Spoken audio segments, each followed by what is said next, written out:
Trateky ny zandarmeri-pirenena teto Mahajanga ireto olona roa lahy pisoloky milaza ho afaka mampiditra olona hiasa amina sosiete any ivelany amin'ny alalan'ny internet eto Madagasikara. Akan'izy ireo vola be ireo lasibatra ampanentanaina asa sy karamatsara saingy raha mpanaovina ireo sezi ireo olona ireo ka raha misy diso izany dia mamerina sezi ary mbola akana vola be indray. Any États-Unis zany misy sosiete akaray ohatra hoe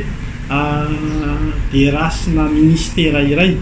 de lafo be no manakaraman'le olona any États-Unis fa olona tia Madagasikara no asena amin'ny traité ny dossier personnel zay lazainy hoe campagne de saisie filazany azy avany ivelany zany malefa amina endrika sary io zavatra io izy de tonga eto Madagasikara de ampidirina amina logiciel de mameno identité complète ny personnel de arakarakin'iny anakaramany any États-Unis amin'izy io zavatra io nefany misy contrat idirana amin'ny asa aloha de mandoa vola 3 millions d'ariary de raha mividy an'le campagne de saisie zao nahazo an'ity olona mametraka fitoriany ity de mividy campagne de saisie roa ndray miaraka de mandoa 2 millions d'ariary de hoe diso le zavatra atao de tsy mbola mandray vola satria tokony andray vola isaky ny 2 semaines zay karama 500 000 ariary isaky ny campagne de saisie zany de tsy mahazo manohy an'le asa raha tsy mividy am'ireo ndray zany hoe mividy 500 000 isaky le campagne de saisie ihany na site internet ny lazany anazy de efa indroa mividy reo olona reo de mbola hoe diso ihany de rehefa avy eo ndray de nitaritiny ndray hoe ampanaovy an'ireo ankizy efa mpiasa ato reo le asanao fa mandoa vola 1 500 000 ariary de nandoa ihany reto de tsy hita ihany zay marina tany Antananarivo zavatra io zany no miseho de rehefa nivezivezy matetika teo reo olona reo de tsy hita reo olona reo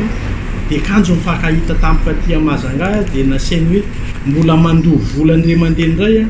vao mahazo manohy le asa aty de olona moa efa tapakevitra ny tory de rehefa nisamborona zany le olona reo ka nisavaina tao ny datany 5 avril 2024 de nahitavana ordinateur maromaro tao CV ana olona maromaro zay ho ampidirina amin'le asa ohatr'izay tao amin'ny fokotany Ambalavato teto Mahajanga no nahatrarana ireto pisoloky ireto sy ireo fitaovana maromaro toy ny ordinateur izay ampiasain'izy ireo araky ny fanazavana hatrany dia nivadika ao la France indray ilay asa tao États-Unis ary vola be hafa indray araky izany no notakina tamin'ireo lasibatra teto Mahajanga. Société lazaina any États-Unis rehefa eto Mahajanga de mivadika any France ndray no ampanaovan'ireo formation ololeto isotomana client de ny vola zany raha malafo le site internet na site commercial ndray milazany anazy de misy karama ny vidiny ivarotany azy 5 960 000 ariary de ny site commercial 10 800 000 ariary fa nitambo karaman'le olona ampiasaina dia 500 000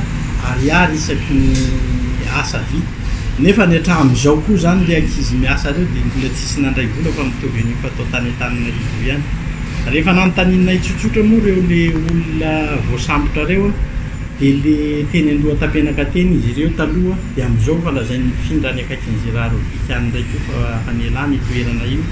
izy mifindra tia Mahajanga io. Olona amanjatony no fantatra fa efa voasolokiny ireto olona roa ireto hatrany Antananarivo ka hatreto Mahajanga efa natolotra amin'ny fampanoavana moa izy roa lahy ireo taoriany famotorana nataon'ny zandarmeri-pirenena.